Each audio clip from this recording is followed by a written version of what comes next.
In today's video, I'm going to relive my experience building a multi-million-dollar business from my apartment, only to claim bankruptcy 4 years later. So stick around.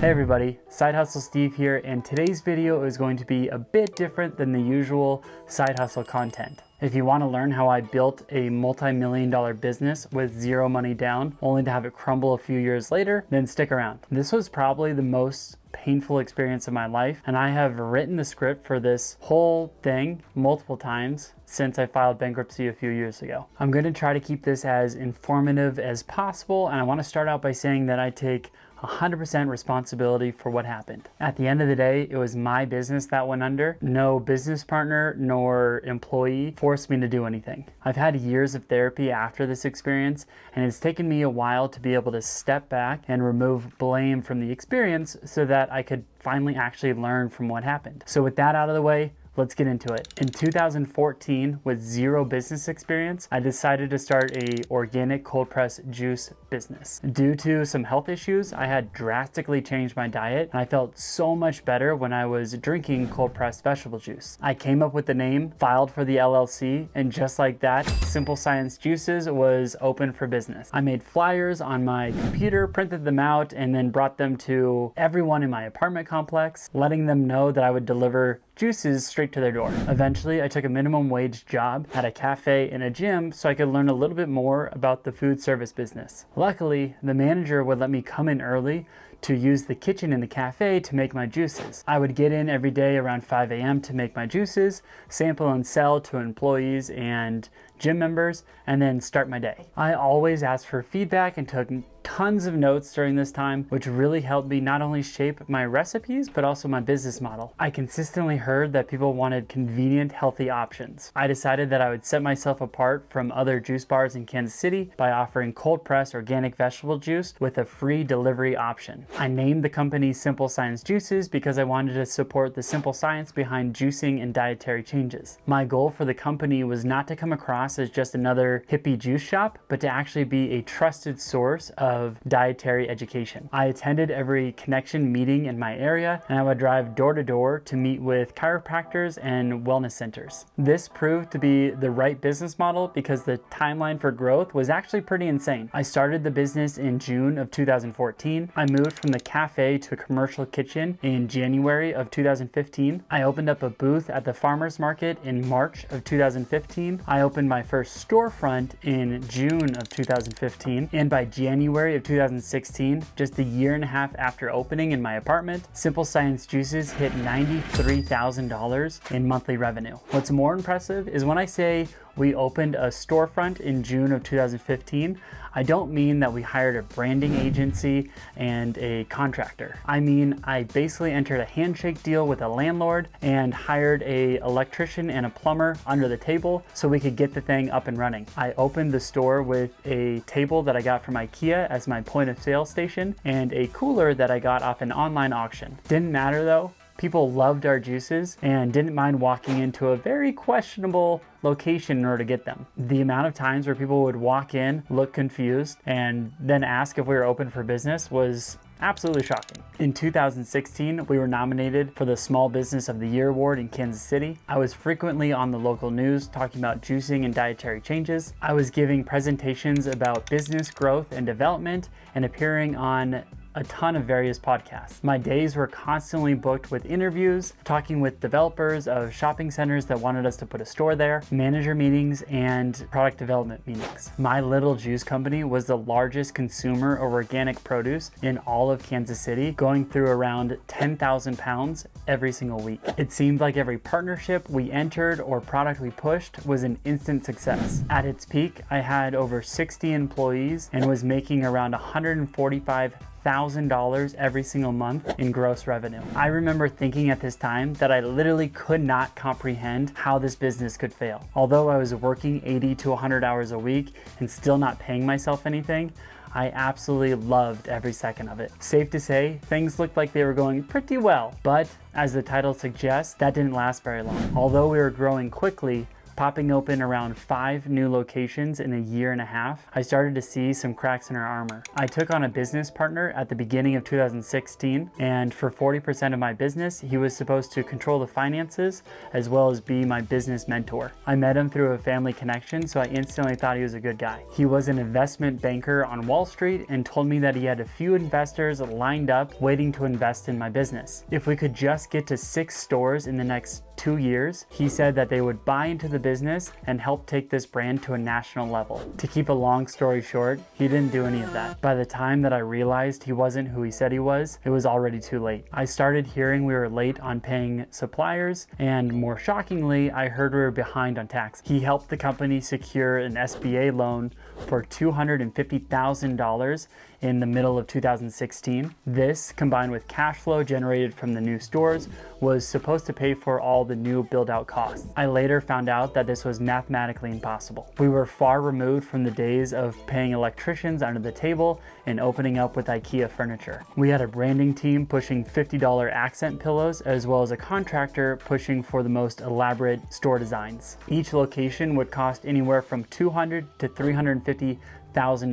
I don't blame the branding team nor the contractor. It's the job of the branding team to make things look as nice as possible. It's the job of the contractor to make the build out look as nice as possible. It's the job of the owner to say either, yes, we do have the money for that, let's do it, or no, we don't have the money for that, let's find another solution. I say all of the above, not to blame my partner, but to show what I was blind to. I was so eager to boot the things that I wasn't good at that I failed to verify everything that was going on in my business. I was overworked at the time and loved the idea of getting things off my plate. I assumed things were getting done when they weren't, and I have nobody to blame except for myself. On top of the financial issues, the business was crumbling from the inside out. Our inventory system was a mess. Sometimes we had juices on the shelves, sometimes we didn't. Sometimes we made deliveries, sometimes we didn't. And we were constantly losing money out of our registers from our Nebraska locations. Our employees were upset with the lack of consistency with the menu items because it often led to disgruntled customers taking it out on them. I got so caught up being the face of the business and wanting to grow that I didn't realize that I still needed to work on the business.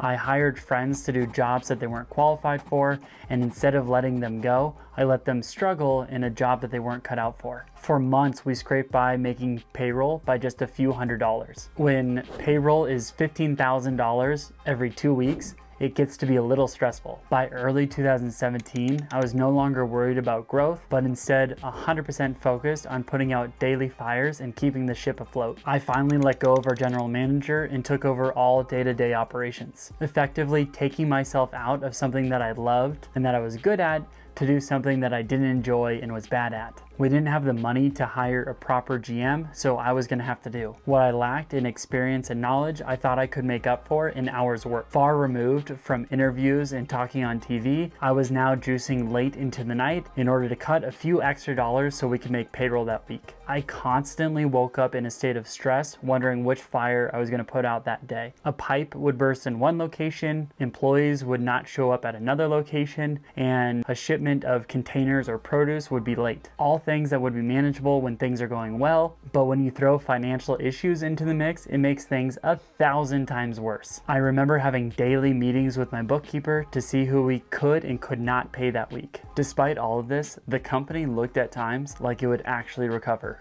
After a lot of trial and error, our inventory system improved. At its worst, we were throwing away around 30% of all the products that we made due to overproduction and mismanagement. But after just a few months, we were hovering right around 3%, which is just enough to ensure that you have enough product to sell, but not too much that you're actually throwing away all your profits. Sales were improving or staying consistent at each store, and we no longer missed deliveries or orders. As we tightened each area of the business, our profit percentage increased, and we were actually able to pay off back taxes as well as chip away at our debt. What I slowly realized, however, was there was no way to outsell or out-organize our debt. We built so many stores in such a short amount of time that the bill from all those stores were becoming due at once. For every great sales day we had or profit percentage that we increased, there was an even larger debt payment right around the corner. A single day of lower than average sales meant that we couldn't pay for basic operating expenses. This felt like a double-edged sword because the more that I focused on the operation side, the less I focused on growth and marketing. When sales started to dip, I tried to focus on marketing, which would then lead to something going wrong on the operation side. This all culminated towards the end of 2017 when we hired a consultant to come and analyze the business. After reviewing our financials and meeting with leadership, his recommendations were to break the lease to every location that wasn't our first location and to let go of everyone in a leadership position. After diving back into the business and struggling for a few more months, I told my business partner that we needed to file for Chapter 13 bankruptcy and get out of every lease that wasn't our first location. Chapter 13 bankruptcy doesn't absolve you of your debt. It allows you to reorganize your debt so you can pay it off over time. My partner said that he didn't like that option because bankruptcy of any kind would make him look bad. Unfortunately, even with 60% ownership in the business, I couldn't override his decision. Another mistake that I made in the beginning was not having a lawyer look over the operating agreement before I signed it. The operating agreement is a legal document that you sign with your business partner. It outlines the power each member has and lets you know what you can and cannot do. Always, always, always get this reviewed by an attorney. Not an attorney that represents the business, but an attorney that represents your personal interests. The two are very different. Doesn't matter if this person is your best friend, always get it reviewed by an attorney. I told him we either go in this direction or I was leaving, and he basically told me goodbye. After 4 years, I left the business that I started in my apartment with $15,000 of personal credit card debt from purchases made when the business could not, and $25,000 worth of debt to family members and friends. My attorney then instructed me to file for personal bankruptcy to absolve myself of debt incurred by the business after I had left, which I did in January of 2019. Although my business partner swore that money was just around the corner and that I was stupid for leaving, the company ended up closing its doors just a few months after I left. He had a manager delete the Facebook page, Instagram account, and the website. Just like that, Simple Science Juices was just another failed business statistic. Over a year and a half later, I ended up paying off a total of $42,000 worth of debt. 2021 marked the first year that I was free from financial decisions that I made nearly 7 years ago. In a future video, I'll break down all the major lessons that I learned throughout the experience and what I would do differently. It took me a long time to recover both mentally and emotionally after this all happened. I was incredibly fortunate to have friends and family there for me when I was at my lowest point. Some friendships immediately dissolved after the business died, and some friendships grew stronger because of it. I'm stronger mentally because of it, and I really do enjoy the experiences that I had. It helped shape the person that I am today, and I'm looking forward to using those experiences to grow wealth in the future. So there you have it. That's how I ruined $1 million business, and I'm glad you watched all the way till the end. Thank you so much. Check out a future video of mine when I go over side hustles and growing wealth and basically show you how I am using those experiences to grow a future that I'm very proud of. All right, so I'll see you in the next video. Bye.